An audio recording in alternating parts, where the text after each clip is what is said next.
Yo creo que actualmente el SEO no ha muerto para nada y tampoco lo considero que en el medio plazo vaya a sufrir cambios así bastante significativos en cuanto a su practicidad.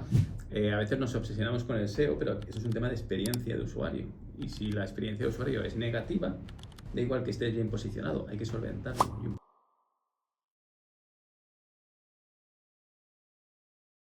Hola, muy buenas a todos, bienvenidos al 7º episodio de SEO sin filtros.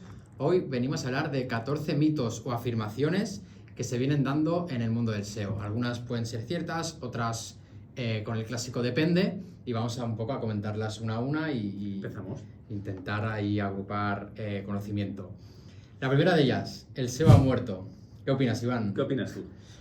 Bueno, yo hace cerca de 4 o 5 años que me dedico a esto y ya lo he escuchado varias veces y me consta que en el pasado es algo que se ha venido diciendo también desde hace muchos años. Cada actualización o cambio significativo que ha hecho Google en sus hojas de buscadores, por ejemplo, ¿no? Ha generado gran revuelo y el comentario de que el SEO ha muerto, pues parece ser, ¿no?, que siempre ha estado ahí vivo. Sí que es verdad que con todo el tema de la IA y demás, seguramente haya sido el cambio más disruptivo que ha existido. Y está bastante en entredicho, ¿no?, de si el SEO en el medio o largo plazo tendrá cabida. Yo creo que actualmente el SEO no ha muerto para nada y tampoco lo considero que en el medio plazo vaya a sufrir cambios así bastante significativos en cuanto a su practicidad. Ahora sí que es verdad que en 10 años personalmente me peta la cabeza cuando intento vislumbrar que va a repercutir la IA. A día de hoy cualquier cosa. Tanto el SEO como el mercado laboral en su plenitud, ¿no? Al final todo está bastante en entredicho en este aspecto. Pero sí que es verdad que actualmente el SEO sigue siendo igual o más relevante que en el pasado. Al final sí que es verdad que ciertas prácticas que ya veníamos haciendo ahora cobran más importancia, ¿no?, para aparecer dentro de los modelos, bueno, para aumentar la probabilidad en aparecer dentro de los modelos del discurso de la IA. Pero tampoco viene a ser nada nuevo de lo que ya veníamos haciendo, si es que el SEO que veníamos haciendo era eficiente. Sí. Yo creo que al final la realidad que está pasando en el sector del SEO, o que ha pasado desde que nació el SEO, es que yo creo que lo que no muere el SEO, sino lo que muere son las acciones o las técnicas que se utilizan a nivel de SEO. Es decir, Google ha ido cambiando evolutivamente y sí que es verdad que lo que ha ido matando son acciones que no eran las correctas, ¿no? Entonces ahí, ese SEO, es decir, el SEO mal hecho sí que es el que va muriendo, ¿no? Es decir, hace años era generar mucho contenido, el keyword stuffing, el meter link building por todos los lados, ¿no? Pues ha ido muriendo poco a poco. Para mí eso es el SEO que ha ido muriendo. Pero el SEO propiamente dicho, yo creo que mientras que existan humanos, la gente busque cualquier cosa, ya sea información, un producto para comprar o lo que sea, el SEO va a existir. Para mí es que no tiene ningún sentido de que el SEO haya muerto ni nada, porque el SEO básicamente se basa en optimizar los motores de búsqueda para que encuentren nuestros resultados. Exacto. Con lo cual, el SEO, yo creo que no ha muerto y diría que básicamente no va a morir nunca. Pero es decir que el SEO evoluciona y se carga prácticas que antes se daban por buenas y quedan obsoletas, ¿no? Tú, por ejemplo, que estuviste seguramente, ¿no?, desde el principio del SEO, ¿no?, de cuando emergió la disciplina. Ostras, ya a veces he visto reflexiones o estudios de qué prácticas se usaban entonces, ¿no? Y eso parecía SEO de guerrilla máximo, de meter keywords escondidas por todos lados, sí, ¿no? Pero yo creo que al final era normal. Ahora lo ves. Pero funcionaba en ese entonces. Sí, claro, porque al final el sistema o la tecnología era otra. Entonces al final te basabas en lo que funcionaba en aquel momento y se hacían meter párrafos de texto sobre fondo blanco que no se veía, posicionar capas fuera de la pantalla, pero Google al final entendía el contenido, se hizo de todo. Se hizo de todo y en aquella época funcionaba, porque la tecnología era como estaba montado. Al final lo que hace Google lo que hacemos los SEOs es entender cómo funciona Google y ver cómo nos aprovechamos para que posicionen nuestros resultados. Esa es la clave. Entonces, en aquella época no había un entendimiento. Por ejemplo, el keyword stuffing, ¿no? Ahora mismo los textos o la tecnología entiende el significado de las cosas. En aquella época no se entendía. Con lo cual, si había un tema de densidad de palabras, que era lo que posicionaba, pues entonces los SEOs, te diría que los más cutres, pero es que era lo que se hacía, pues repetían mucho una palabra, con lo cual al final te acababa posicionando. Al final creabas contenidos que no eran No eran legibles. eran muy absurdos, pero posicionaban. Incluso sin preposiciones, ¿no? Para poner Sí, la consulta que era muy así, ¿no? Pero eso funcionaba en aquella época. Entonces, Google fue solventando las cosas y los SEOs han ido evolucionando. Entonces, ¿cuál es el SEO que ha muerto? El de esas prácticas. Ha ido muriendo, y hemos ido evolucionando hacia nuevas técnicas. Entonces, pero bueno, es lo lógico. Totalmente. Entonces, como conclusión, podemos decir que el SEO no ha muerto, lo que evoluciona y Son las técnicas. Exacto, y ciertas prácticas se van quedando obsoletas a lo largo de los años. Totalmente. Muy bien, pues vamos al segundo punto, que es con la IA, ya no tiene sentido hacer SEO. Va un poco relacionado con el primero, pero bueno, aquí también entra en juego desde un punto de vista como consultor, si la figura del consultor SEO sigue teniendo sentido, ¿no? Ahora que, por ejemplo, a nivel de automatizaciones está todo muy de moda y demás, y luego si tiene sentido seguir haciendo SEO porque el paradigma puede haber cambiado, la gente ya no busca en Google y se va a los motores de búsqueda, a los modelos de IA para resolver aquellas consultas, ¿no? que precisa. A ver, yo creo que no sé, yo creo que también hay una realidad que es que el humano es muy catastrofista, ¿no? Entonces, al final, todo lo que se llama a día de hoy GEO se nutre de todo lo que es SEO. Es decir, se nutre de que tu web se indexe correctamente, de los contenidos, de la autoridad, ¿vale? Sí que es verdad que la parte GEO tiene algunas peculiaridades, pero se basa de toda la parte de SEO. Con lo cual, si tu web no tiene SEO, no tiene GEO, por así decirlo. Es decir, es prácticamente imposible que mi web se posicione en los LLMs y que el SEO sea un desastre. Y no se posiciona. Entonces dices tú, no tiene. Entonces, son dos proyectos que están ligados y a día de hoy, por lo menos nosotros en la agencia, los trabajamos casi unidos. No hay un proyecto SEO sin GEO y no hay un proyecto GEO sin SEO. Al final, es la lógica y para mí es que básicamente es una unión natural. Sí, cada vez vemos más como ciertos profesionales, ¿no? Venden, que no digo que esté ni bien ni mal, no venden servicios GEO, pero aquí lo único que planteo yo es, si vas a contratar esos servicios, asegúrate que quien te los haga sea un SEO. Sí, claro. Porque al final es el máximo, sí. el que tiene más expertise en cómo moverse en este entorno. Claro, es que primero que es una tecnología, no es que sea una tecnología, es que hay pequeñas particularidades. Pero es que toda la autoridad, es decir, aparece en un LLM, es autoridad, es que tu web se indexe correctamente, tener contenidos de calidad, y dices tú, vale, ¿qué es posibilidad en SEO? Es tener que tu web se indexe, temas de contenido de calidad y la autoridad, ¿vale? Después hay esquemas y cosas que se aplican al GEO, ¿no? Pero básicamente, para mí es exactamente lo mismo. Sí que es verdad que hay particularidades del GEO, pero hacer GEO sin SEO no tiene ningún sentido y es absurdo. Perfecto, pues vamos al tercer punto. Densidad de keywords. Si es un factor relevante el hecho de meter las keywords un poco a diestro y siniestro. Eso a 2026 me parece surrealista, sinceramente. Pero yo creo que esto es algo que viene del pasado y que hubo, lo que hemos comentado al principio. En el pasado sí que era verdad.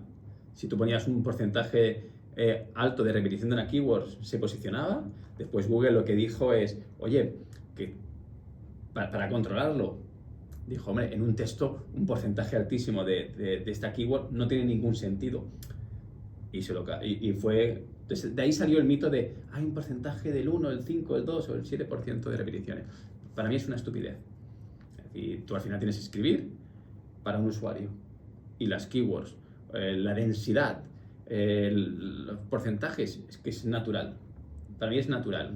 Y aparte de que Google entiende sinónimos, entiende un montón de cosas. Exacto. No hace falta repetir palabras, es que no tiene ningún sentido. Creo que hay que escribir para un usuario. Y esto es importante porque no hace mucho tiempo algún cliente recuerdo de preguntarme, ¿no? ¿Qué densidad tiene este contenido para las keywords por las que posicionamos, ¿no? O sea, parece algo que haya quedado súper obsoleto, pero... Bueno, hay SEOs que todavía hablan de porcentaje de keywords. Exacto.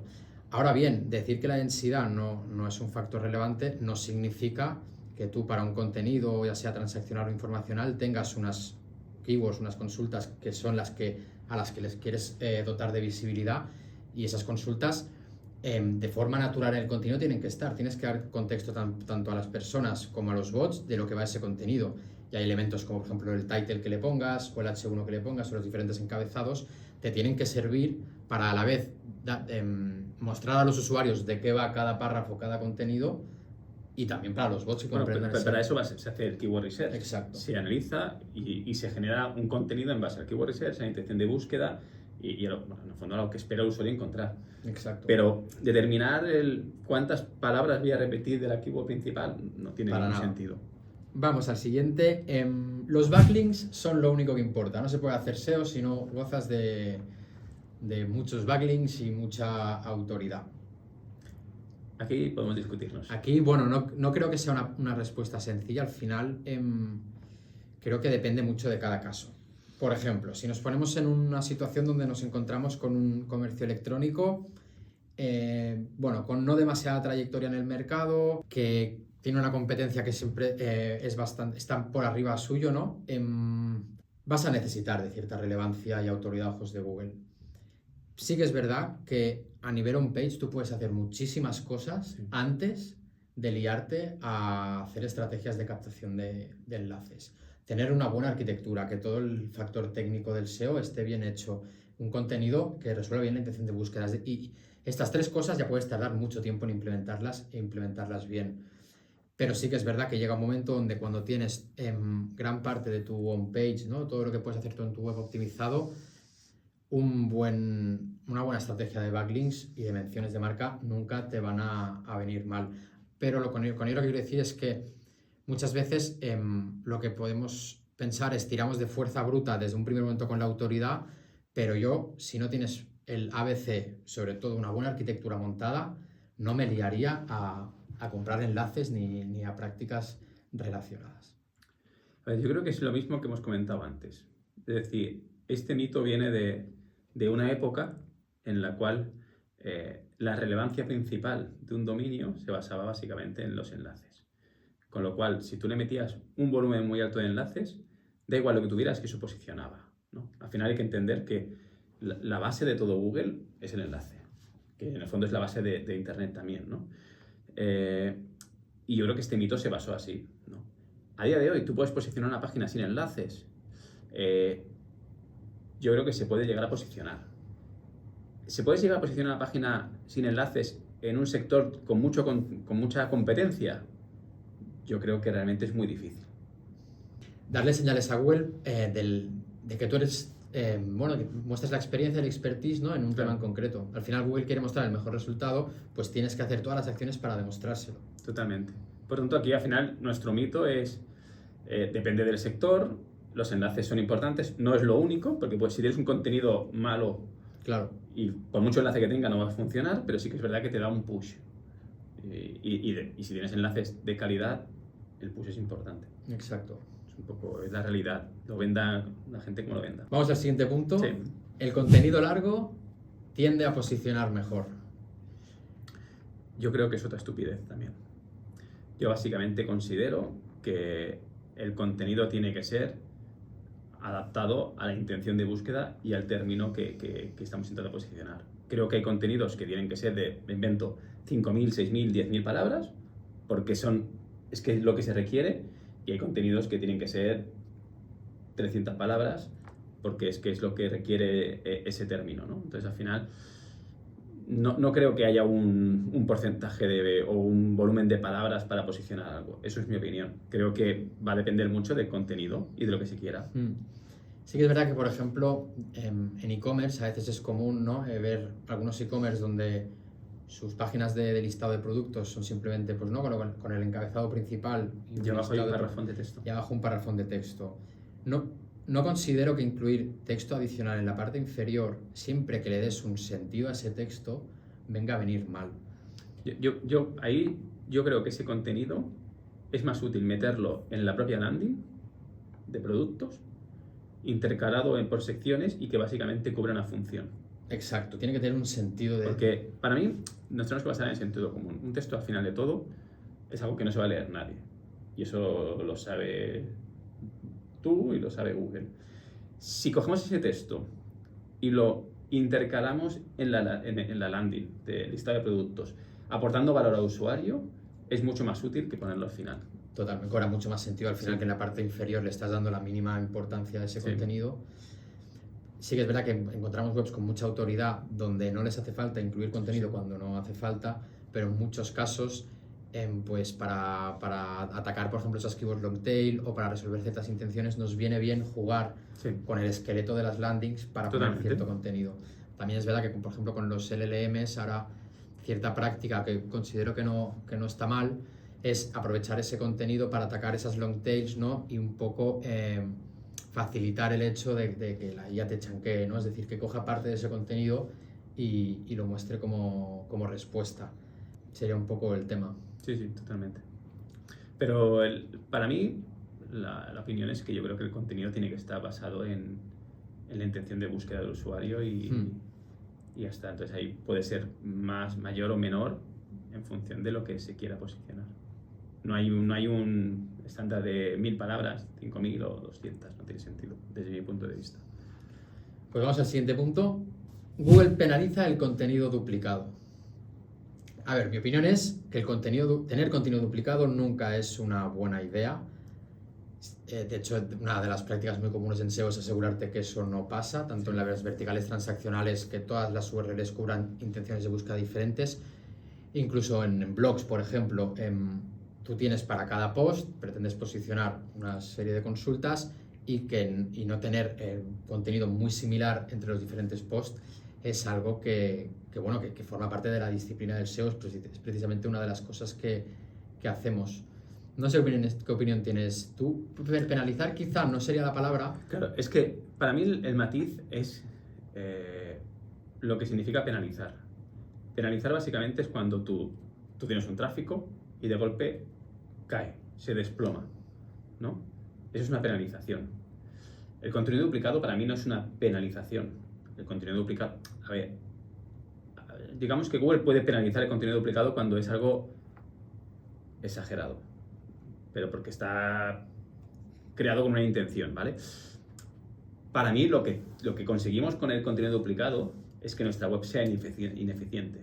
Al final lo que conseguimos es que tengamos muchas URLs, Google tiene que determinar cuál es la URL canónica, cuál es la URL adecuada y puede ser que no sea la que tú quieres, ¿vale? Puede que posicione una cuando tú quieres posicionar otra, pero como es un contenido que él considera duplicado, él determina cuál es la canónica que se llama, ¿no? La ideal, ¿no?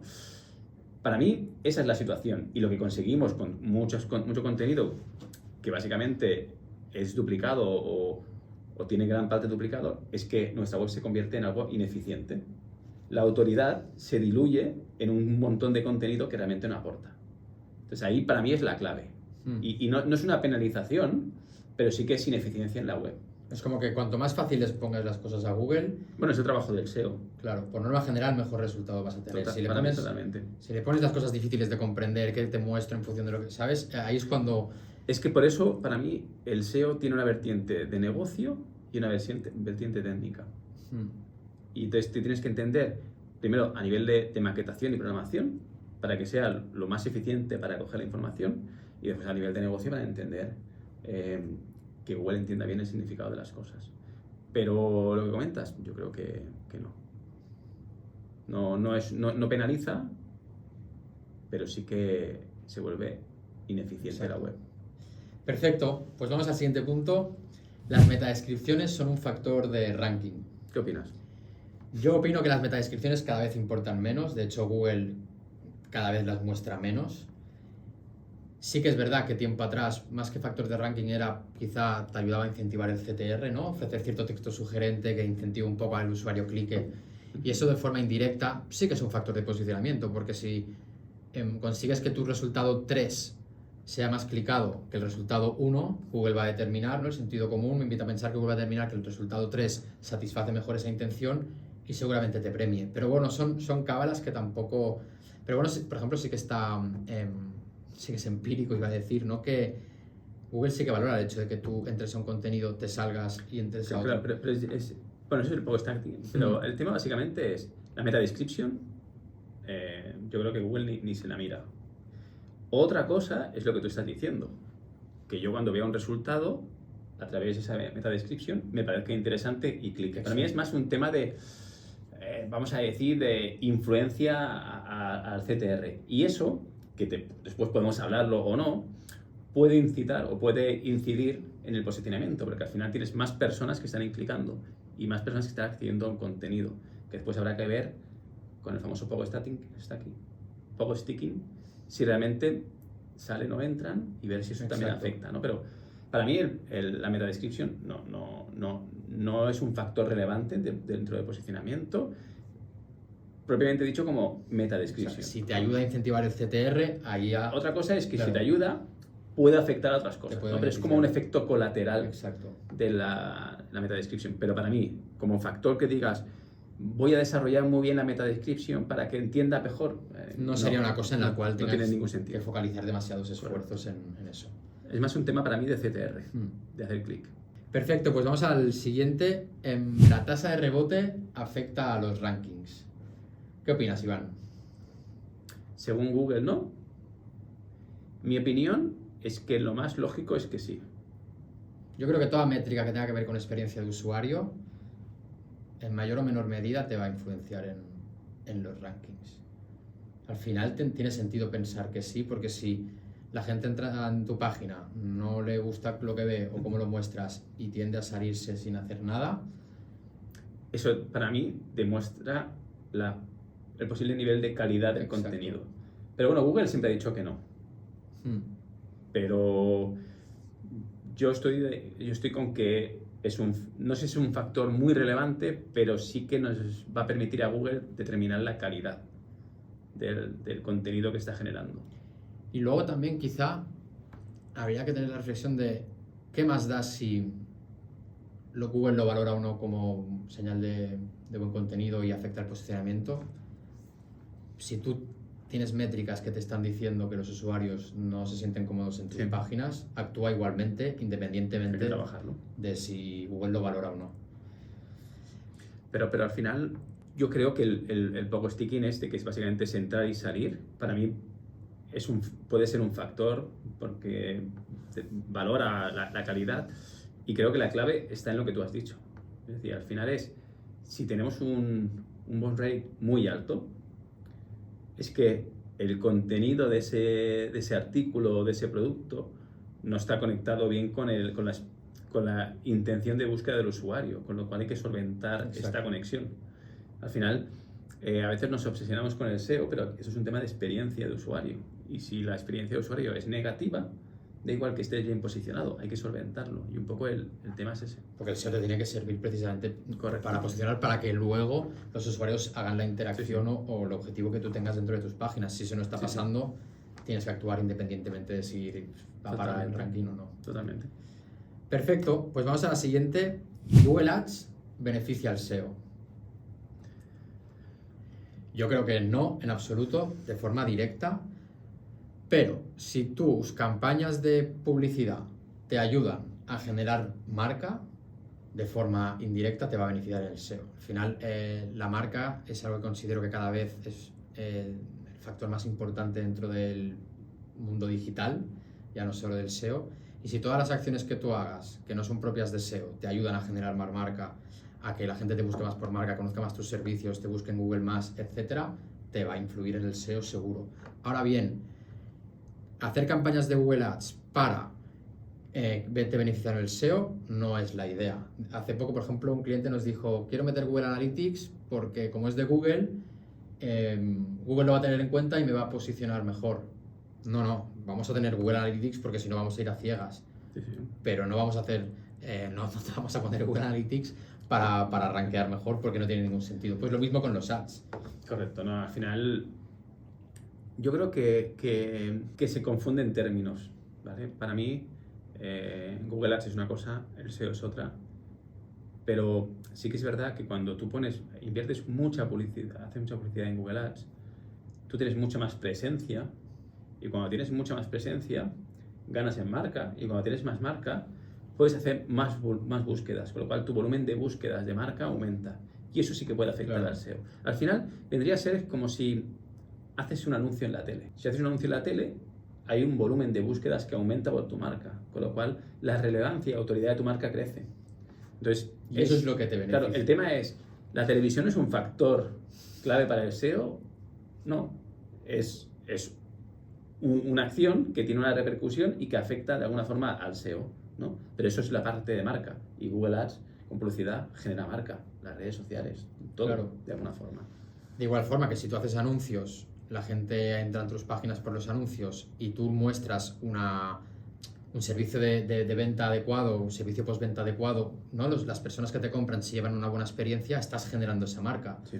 Por norma contraria, si tú haces anuncios en ads, la gente te entra, les atiendes muy mal, el servicio de venta es muy malo y demás, estás generando el proceso de invento contra marca y no vas a verte beneficiado de las campañas a nivel de branding, ¿no? Sí, sí. O sea, al final es el servicio que tú des y la marca que tú generes va a tener un impacto en todo el marketing digital. Totalmente.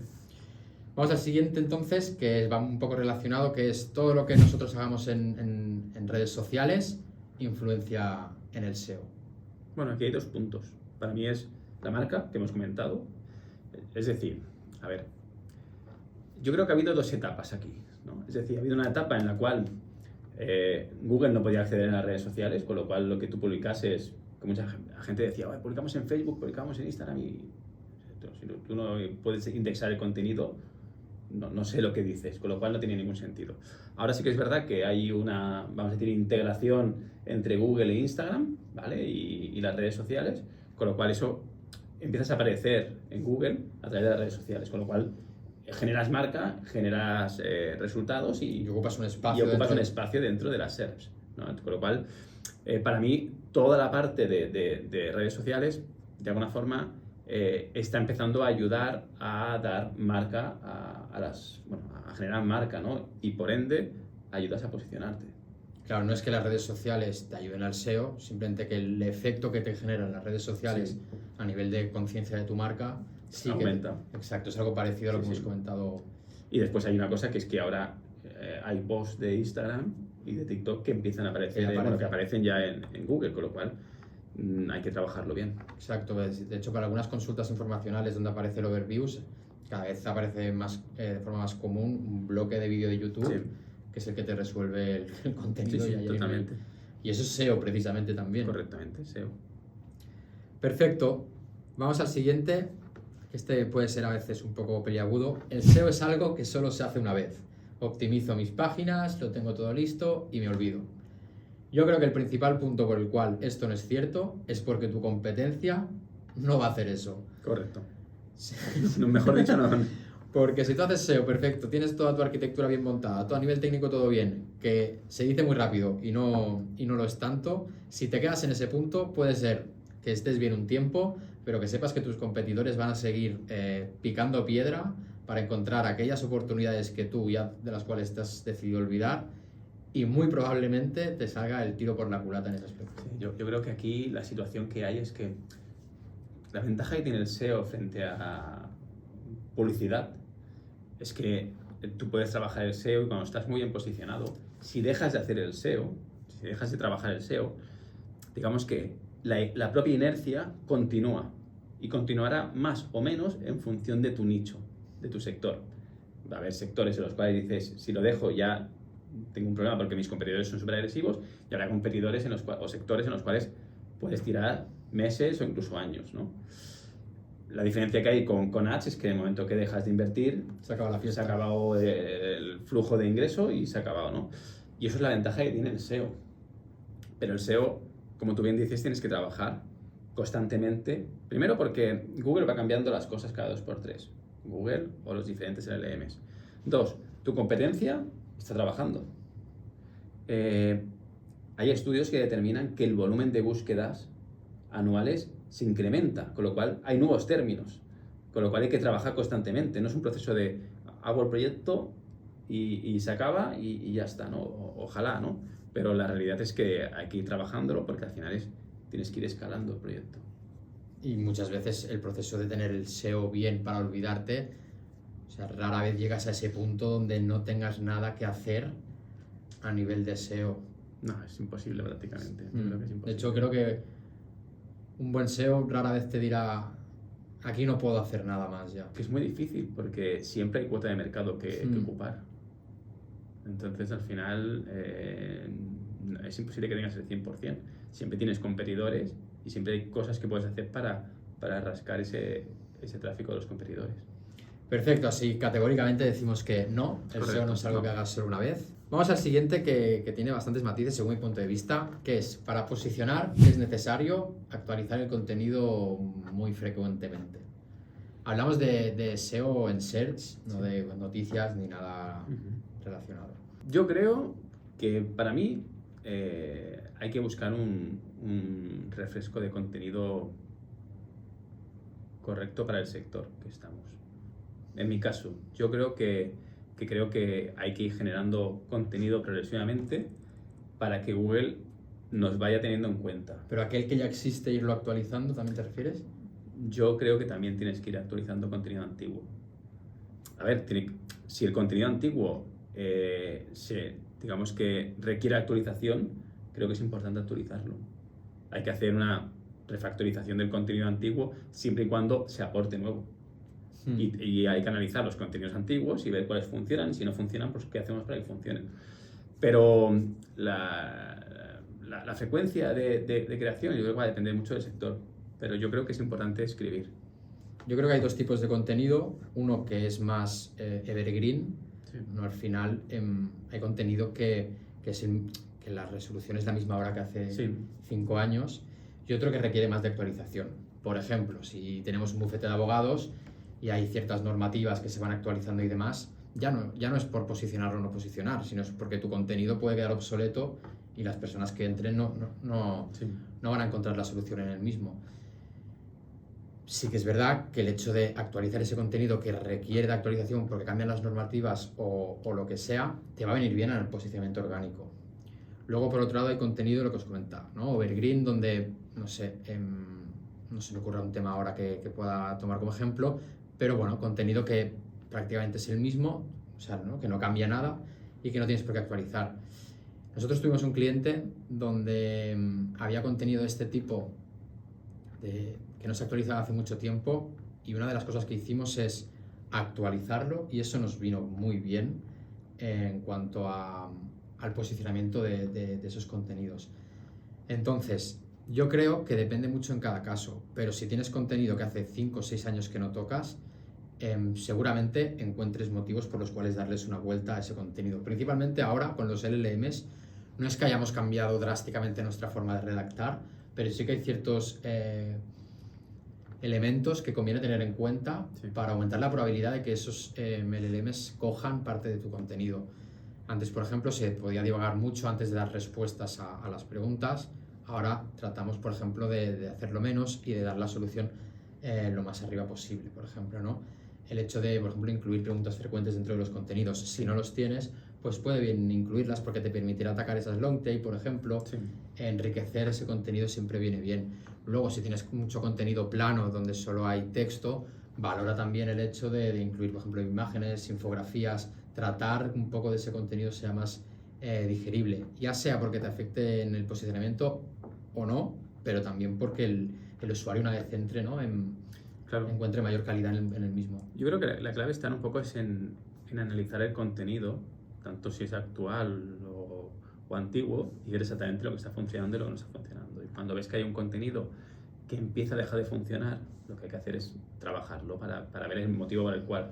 Que puede ser que deje de funcionar porque, vamos a decir que se están dejando de hacer búsquedas, con lo cual dices, bueno, está cayendo ese contenido porque las búsquedas están cayendo o porque otros se están posicionando. Entonces, al final hay que trabajar esa parte si se requiere. Exacto. Nosotros, por ejemplo, hemos hecho alguna prueba de contenidos que no... Sí que es verdad que esto está todo cogido con pinzas porque te iba a decir, ¿no? De que no aparecíamos dentro del bloque de iOverviews, pero es que puede ser que lo busques toda la mañana y a la noche y aparezcas o no aparezcas. Pero sí que vimos como una dinámica donde tendíamos a aparecer poco para ciertos contenidos, ¿no?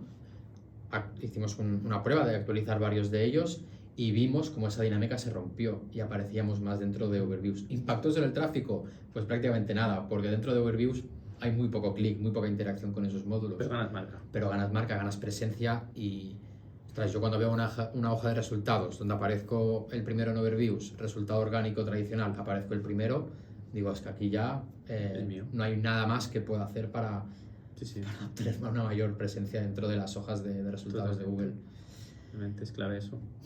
Muy bien, vamos al último punto, Iván, que es el SEO técnico no es relevante si el contenido es bueno.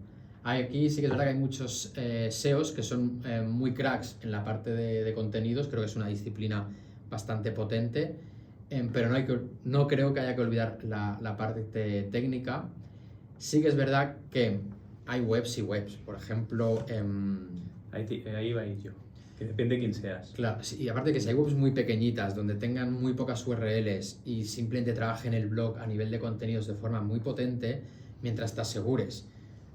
En webs muy pequeñas, por ejemplo, el presupuesto de rastreo no va a ser un factor determinante. Entonces, mientras que te aseguras que las páginas Google las puede rastrear e indexar correctamente, tampoco hay muchos matices técnicos, a no ser que esté hecho con frameworks de JavaScript, donde tengas que estar más atento a ciertas cosas y demás, pero tampoco hay muchos elementos técnicos que te puedan entorpecer el hecho de que Google pueda clasificar tus páginas, ¿no?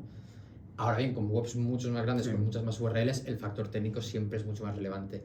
Siempre matizando que los elementos básicos de rastreo e indexación tienen que estar bien, independientemente del tamaño. Claro, yo creo que aquí hay varios puntos, ¿no? Está la parte de...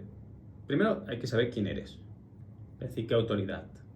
Si tu web es un desastre desde un punto de vista técnico, pero al menos se puede indexar, otra cosa es que mi web sea un desastre y que no se indexa, entonces ya tengo un problema, que puede ser por temas de programación, muchas tecnologías que ahora son muy rápidas y están mal montadas para el SEO, pueden afectar a eso. Fuera de esto, la clave está en que tu contenido se indexe y que el contenido sea relevante, ¿vale? Entonces, ¿qué es mejor o qué es peor? Para mí depende de la autoridad, porque si tú tienes un nivel de autoridad muy alto, Google se va a sentir forzado a coger tu resultado, porque eres esto. Pero si tú eres un pobre mortal, como la mayoría de gente, la parte técnica es importante. Y obviamente la parte de contenido es vital. Pero la parte técnica es importante. No hay una cosa sin la otra tampoco. Al final la parte técnica se asegura de que Google pueda descubrir, rastrear e indexar tus páginas, y la parte de contenido se encarga de que esas páginas que Google descubre sean de calidad. O sea, al final es algo que se complementa. No creo que debas liarte a redactar contenidos, por muy buenos que sean, si la parte técnica... Es que es una simbiosis. Claro. Tienes que tener la parte técnica y la parte de contenido. Y es lo que digo, sí que es verdad que si tu dominio es vital para responder una consulta, a no ser que tengas problemas graves a nivel técnico, la priorización va a ser tu resultado frente a otros que a lo mejor tengan el SEO o el contenido, la parte técnica mucho mejor resuelta. Pero como tú eres el valor referente, te pondrá a ti Google, por mucho que a lo mejor tu nivel técnico sea un desastre, ¿no? Pero en el fondo, para un proyecto normal, lo ideal es las dos patas bien trabajadas. Totalmente. Vale, pues ya está, ¿no? Estos son los 14 puntos que teníamos. Seguramente haya muchos más. Al final, dentro del mundo del SEO hay como debate en la mayoría de aspectos. Sí, pero yo creo que con estos son los que más o menos suelen aparecer. Sí. También si alguien tiene alguna duda o alguna pregunta, que lo deje en comentarios y lo podemos hacer para un siguiente podcast. Eso es, todas las ideas que nos deis para lanzar podcast, pues os las agradeceremos, que nos vienen genial. Así que hasta aquí, nos vemos a la siguiente, que seguramente será muy pronto. Nada, que vaya muy bien. Un saludo. Adiós. Chao.